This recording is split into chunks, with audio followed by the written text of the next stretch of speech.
Meu nome é Rogéria Malheiros e eu gostaria de convidar a todos vocês para conhecer um pouquinho mais da minha história e da minha trajetória.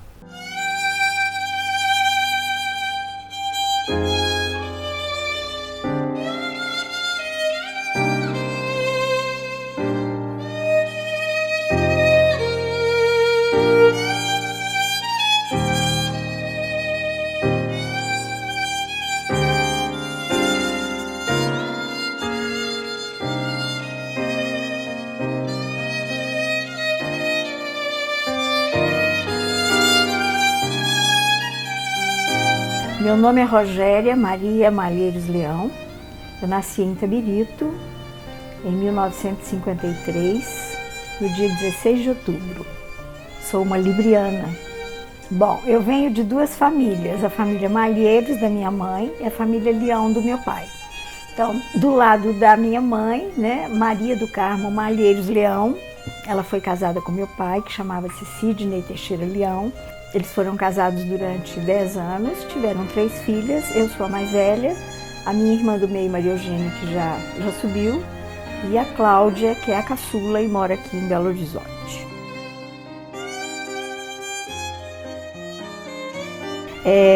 Eu venho de duas famílias muito interessantes, né? Porque assim, eu trago em mim, eu falo que assim, eu trago em mim um pouco de nostalgia portuguesa, um pouco da alegria corpórea e sensorial dos árabes, né, por causa da Península Ibérica, e trago uma alegria desses que chegaram no Brasil e casaram com outras famílias, né?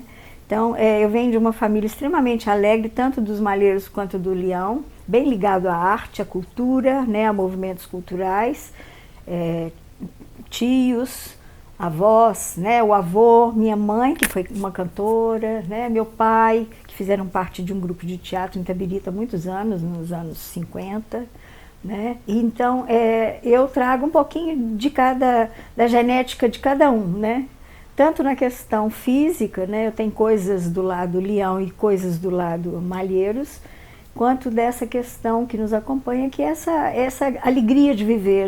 Eu falo que eu gosto muito de viver, eu gosto muito de estar viva, né? E eu sempre falo que, apesar de ter 70 anos, eu me vejo uma mulher atual, contemporânea. Eu acho que é importante isso, até para o bem-estar, né, desse envelhecimento. A primeira lembrança que eu tenho, eu devia ter uns 2 aninhos. A minha mãe falava, não pode, Rogéria, mas quando eu descrevia para ela a cena, ela falava, realmente, você tinha 2 anos.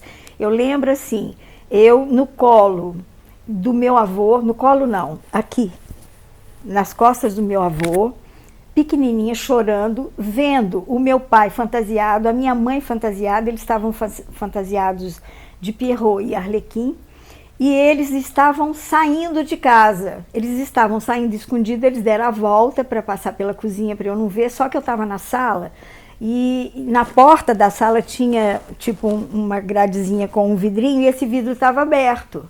Então eu vi eles passando e eu comecei a chorar querendo ir com eles. A família Malheiros sempre muito envolvida no carnaval. Itabirito, como o carnaval estava ligado às questões políticas, né? Eram 2 clubes praticamente, né? A União e Itabirense. Então a minha família, eu lembro desde pequenininha assim, todo esse envolvimento. E eu lembro do meu tio Hilton Malheiros, né? Muito envolvido nas questões culturais e dentro da rádio. Né, da Rádio Cultura de Itabirito. Eu lembro que a União recebeu 2 misses, elas eram gêmeas, Ana Cristina Ridse. Uma tinha sido Miss Guanabara, a outra Miss Brasil. Então, teve um baile no União e elas vieram. Então, tio Hilton de mestre de cerimônia, e a minha mãe era convidada, tipo, para acompanhar as misses, glamour girl, para fazer as compras, para ensinar, para levar como é que senta, como é que anda, como é que se porta num jantar. Então, eu cresci em meio a isso tudo, né? Mas naquela época, com toda a dificuldade, né? O rádio era a única comunicação que todos tinham, né? Então, eu lembro, assim, de ouvir jazz, né? Ouvir boleros, ouvir samba canção, né? Samba, né? E depois a bossa nova. Minha mãe cantava, né? Então tinha músicos na minha família. Então isso muito rico, que a gente morava em Acesita.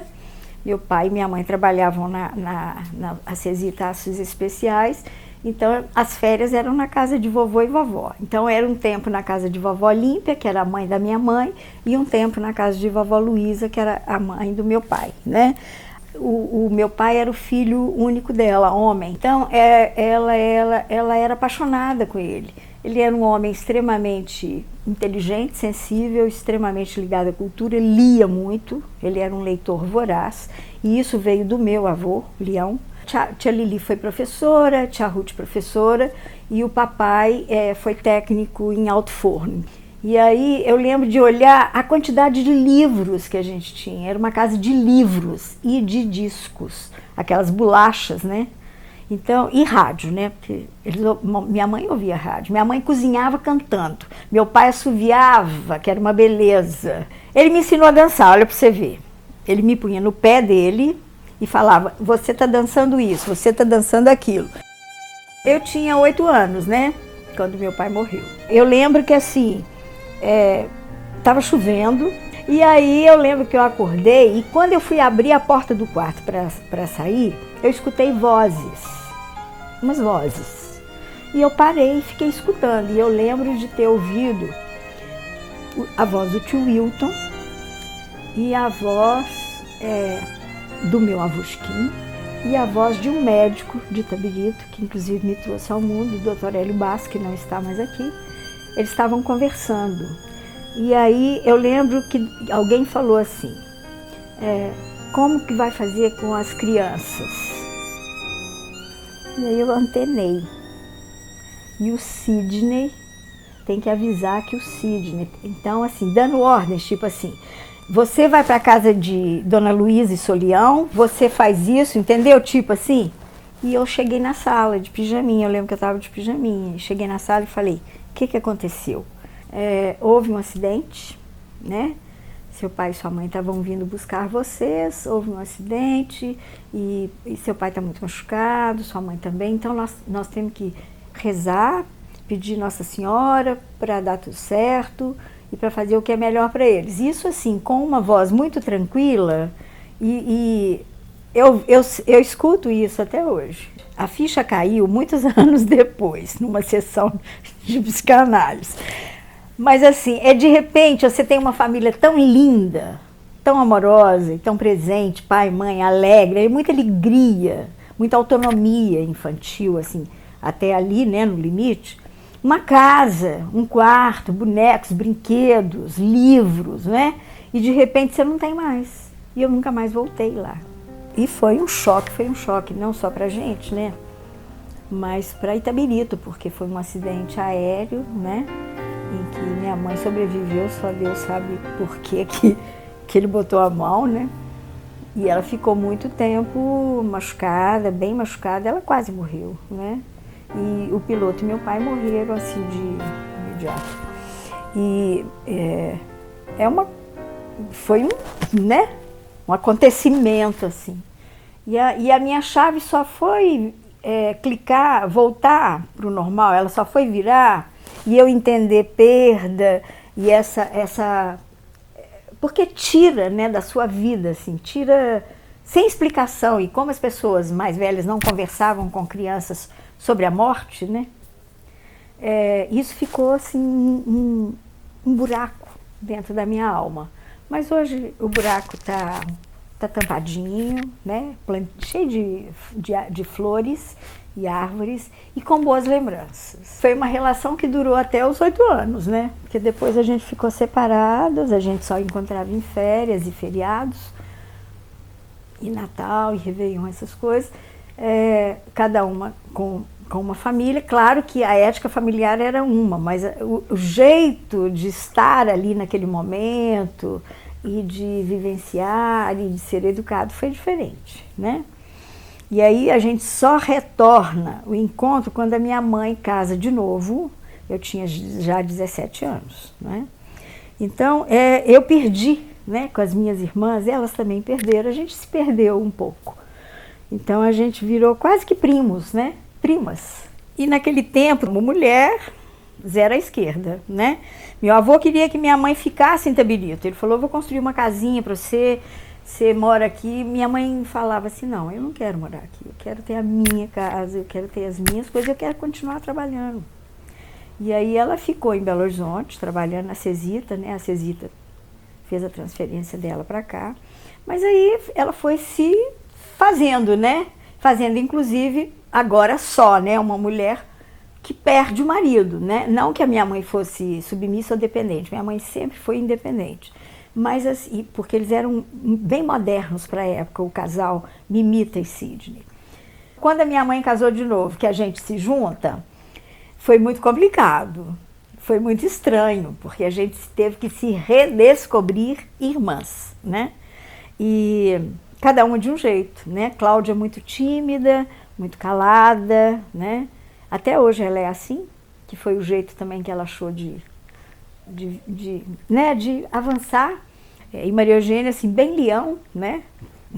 Bravo, mas muito amorosa, sabe? Então, assim, foi uma junção de 3 planetas, né? 2 librianas e uma escorpiana, né? A gente também, por caminhos nossos, a gente foi, uma hora brigava, uma hora conversava, uma hora brigava, uma hora conversava, mas a gente foi ali, entendeu? Tentando entender. Ele era médico, né? Ele era um ginecologista obstetra e muito querido, muito amado, muito calado, muito sábio, né? Ele casou com uma mulher mais velha que ele, com 3 filhas, 2 adolescentes e uma pré-adolescente, e Darcy Ribeiro da Silva. Ele era de Pitangui, trabalhava aqui no Hospital das Clínicas e no Hospital Felício Roxo, e era professor da UFMG também, na Escola de Medicina. Então, ele era assim, ele não tinha sido pai, ele ia ser pai, né?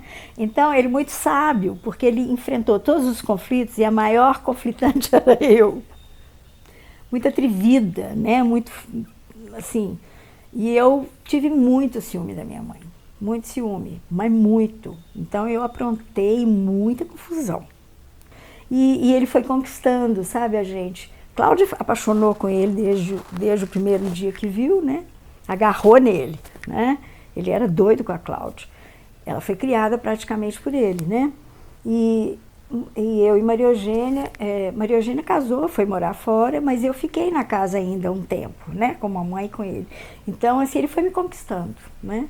E depois a gente se tornou grandes amigos, a gente se tornou muito amigo.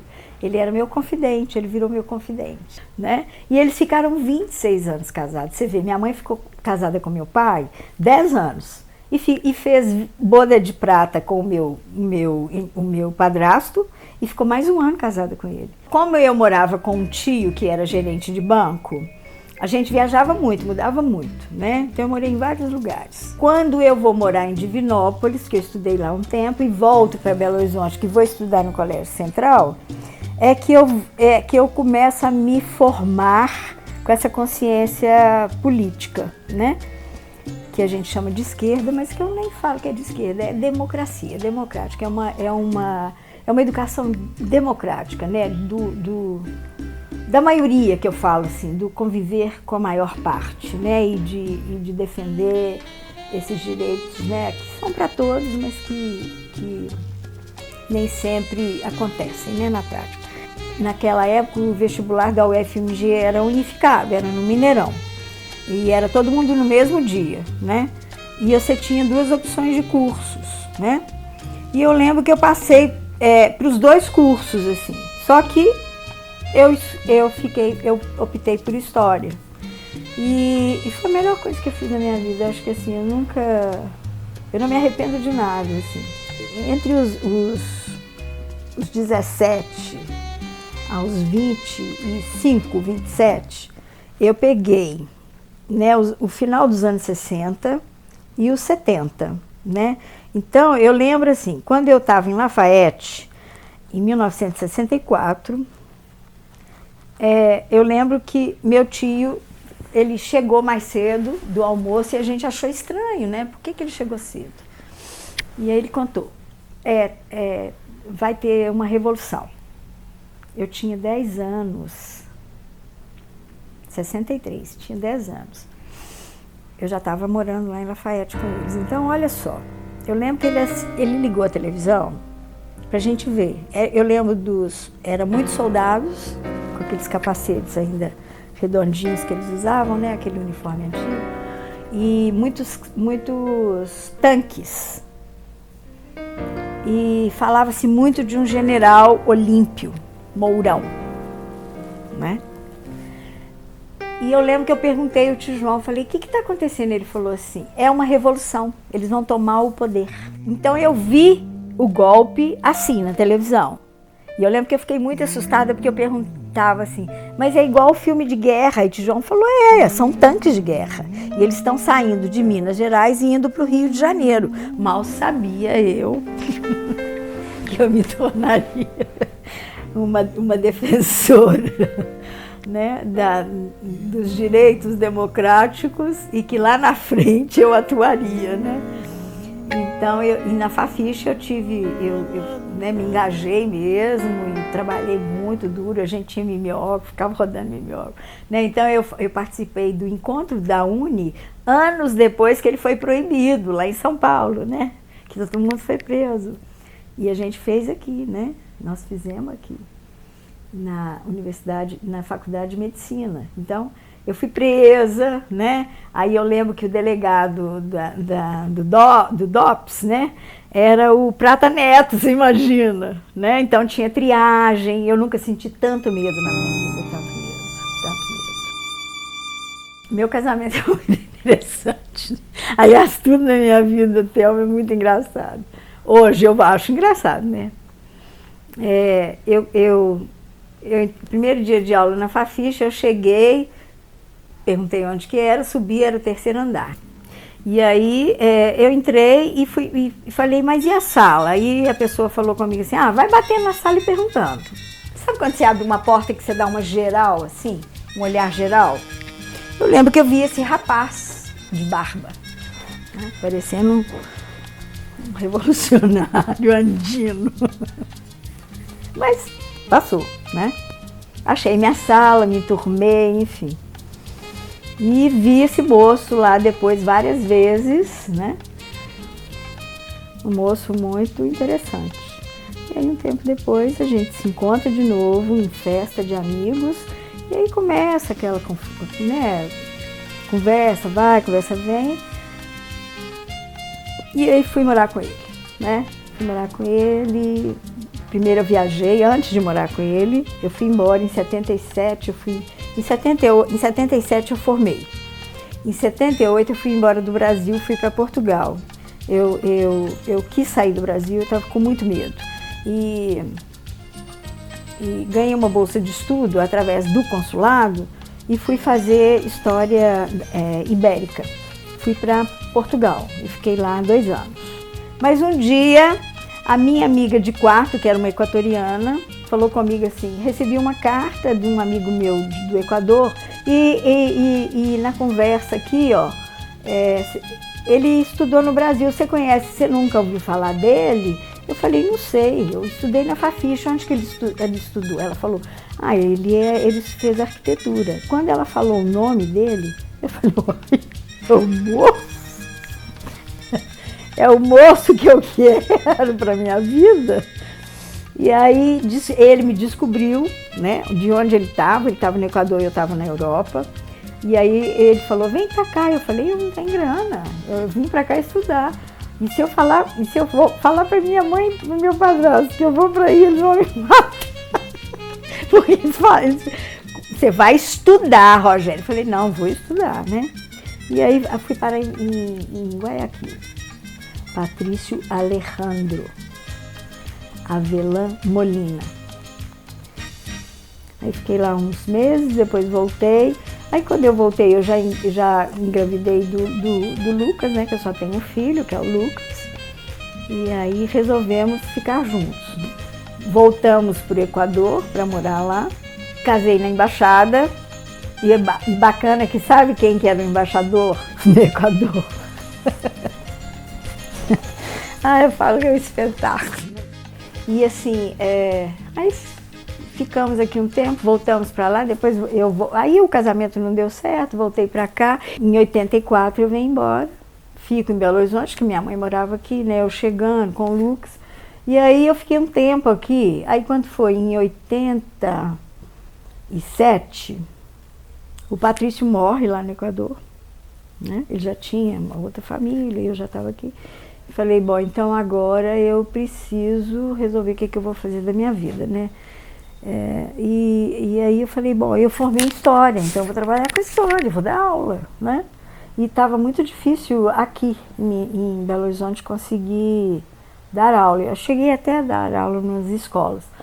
Aí eu falei, mas eu não quero criar meu filho aqui em Belo Horizonte, queria criar ele como eu fui criada, assim, subindo em árvore, nadando em rio, cachoeira, andando de bicicleta, brincando na rua. Ainda tinha essa visão bem romanceada de Itabirito, né? E aí resolvi ir para Itabirito. Então eu comecei a trabalhar no Raul Soares à noite, no 2º grau.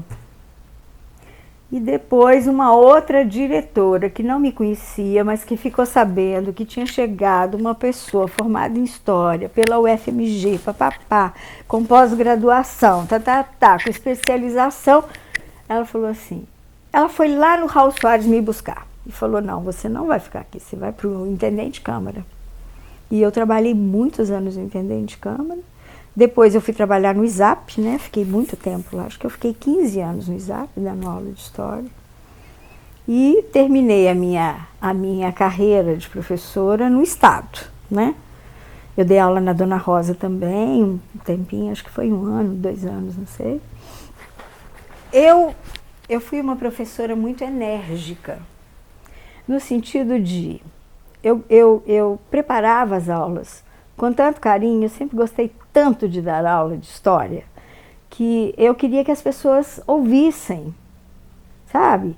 E participassem, dialogassem. Então eu fui muito exigente. E eu exatamente, eu peguei assim, a transição da psicologia, né? Quando a psicologia fala assim, não precisa ficar falando não, pode falar assim o tempo inteiro, né? Essa mudança foi muito importante na sociedade. Porque até então os jovens não tinham voz.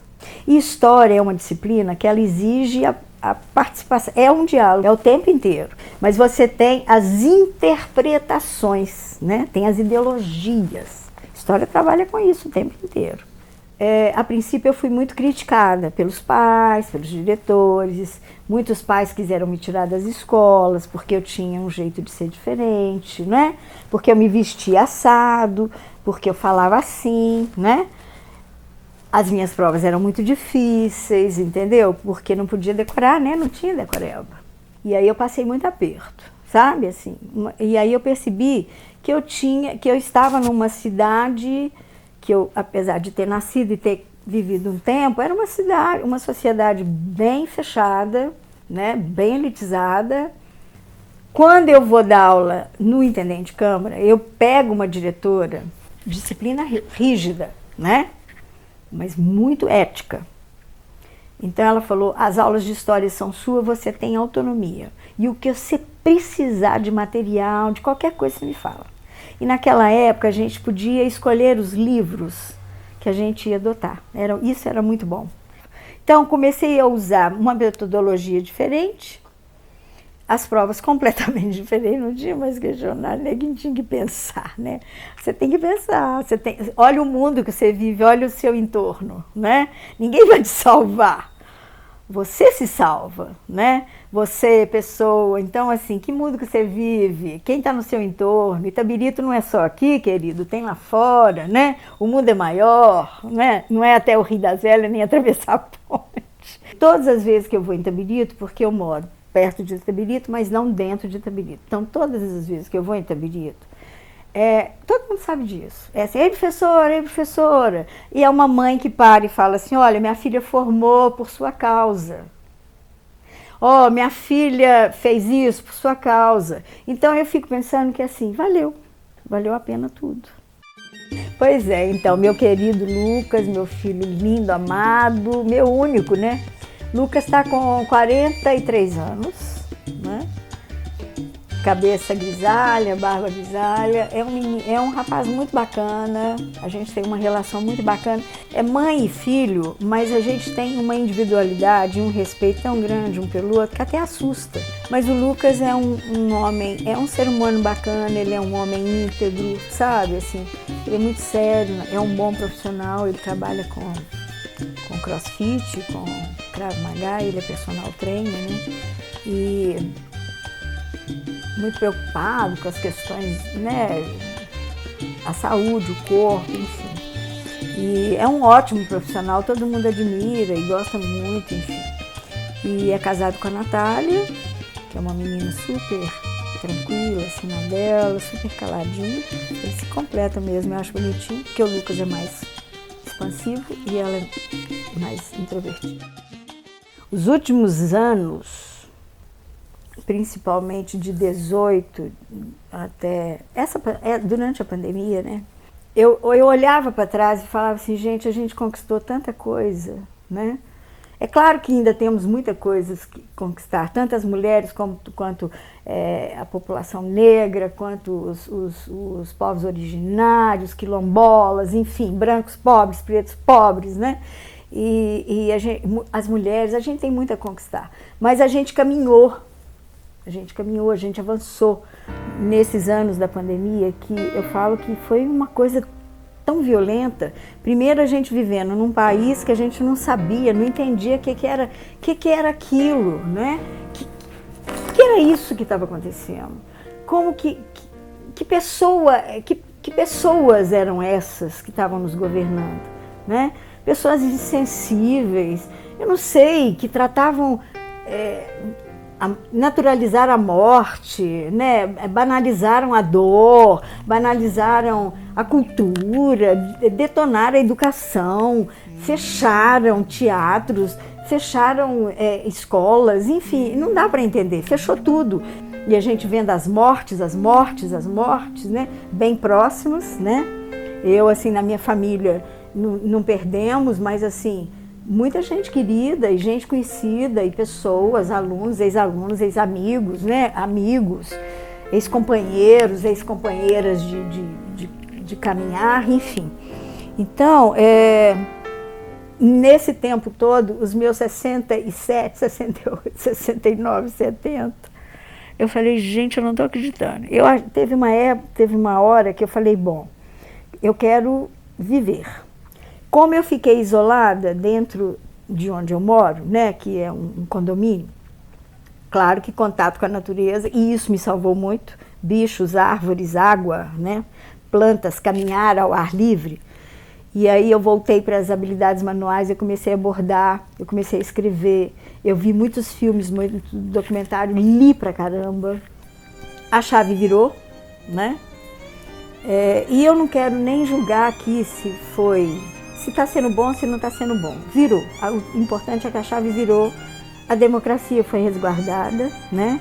Está resguardada, e apesar de risco o tempo inteiro, né? Que a gente tem um fantasma, né?